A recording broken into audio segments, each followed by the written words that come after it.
बिस्मिल्लाहिर्रहमानिर्रहीम, अस्सलाम वालेकुम। Welcome to Zaika with Talat. कैसे हैं आप सब? अल्लाह आपको अपनी अमान में रखे, जहाँ भी रहें शाद रहें, आबाद रहें।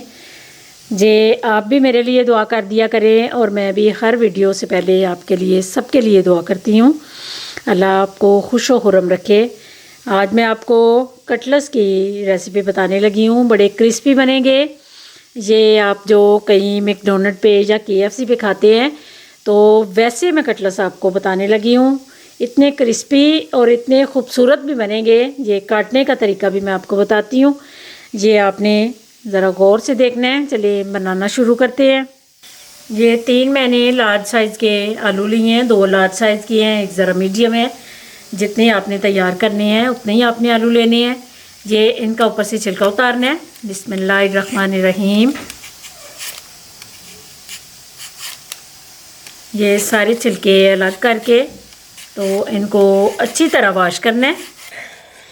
ये मैंने धो के अच्छी तरह इनको वॉश कर लिया है। अब आपने आलू को पकड़ के तो इस तरह स्लाइस काटने हैं। बिस्मिल्लाहिर्रहमानिर्रहीम। इस तरह इतना मोटा होना चाहिए। फिर आपने इसको उल्टा करना है। सीधी कटिंग नहीं करनी, उल्टा स्लाइस रख के। तो फिर ये वाली नाइफ़ है मेरे पास। बिस्मिल्लाहिर्रहमानिर्रहीम। ज़ोर से ऊपर दबानी है तो एक जैसे आपने ये कटलस काट के तो रख लेने हैं। ये देखें इतने खूबसूरत।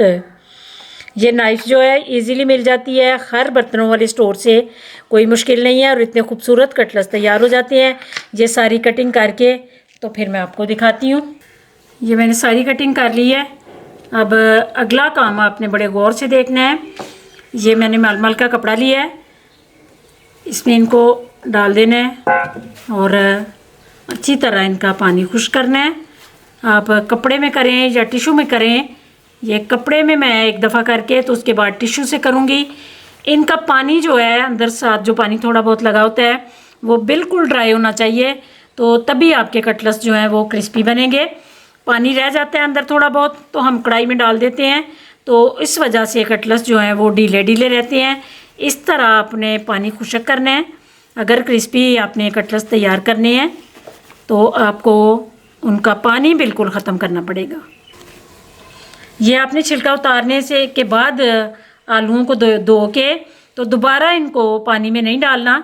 फिर जल्दी जल्दी आपने ये कटलस तैयार करके कढ़ाई में डाल देने हैं। पानी में अगर डालेंगे तो इनके अंदर पानी जो है जज्ब हो जाता है, तो वो फिर पानी अंदर एब्जॉर्ब कर लेते हैं आलू, तो फिर कटलस जो हैं वो ढीले बनते हैं। ये इस तरह आपने करके देखें।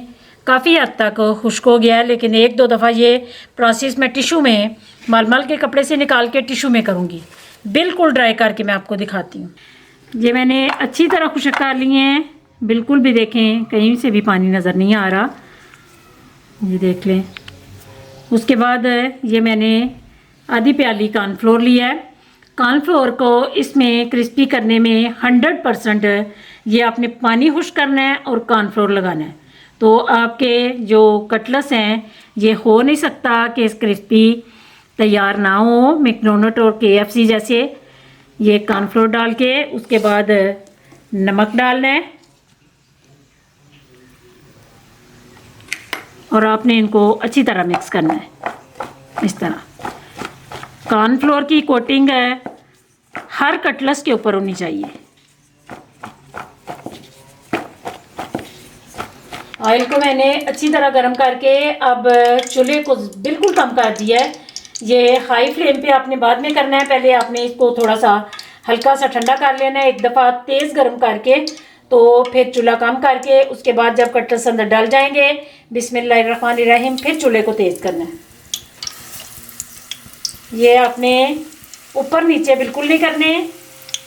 इस तरह जिस तरह मैं डाल रही हूँ इसी तरह आपने एक एक करके डालना है, तो फिर ही आपके कटलस क्रिस्पी बनेंगे। ऊपर नीचे नहीं आने चाहिए। ये अब जब डल गए हैं तो फिर इसके बाद आपने फ्लेम हाई कर देनी है। अल्हम्दुलिल्लाह क्रिस्पी से कटलस तैयार हैं। ये देखें कितने हार्ड तैयार हुए हैं कि आपको आवाज़ आ रही होगी। ये कटलेट्स मैंने सारे तैयार करके डिश आउट कर लिए हैं। अब मैं आपको दिखाती हूँ। ये देखें, बिल्कुल भी नरम नहीं, इतना हार्ड तैयार हुआ है। उम्मीद है आज की रेसिपी आपको बहुत पसंद आएगी। पसंद आए तो इसको लाइक शेयर ज़रूर कर दीजिए। मेरे चैनल को भी सब्सक्राइब कर दीजिए। दुआओं में मुझे याद रखना। अल्लाह आप सबका हामी और नासिर। अल्लाह हाफिज़।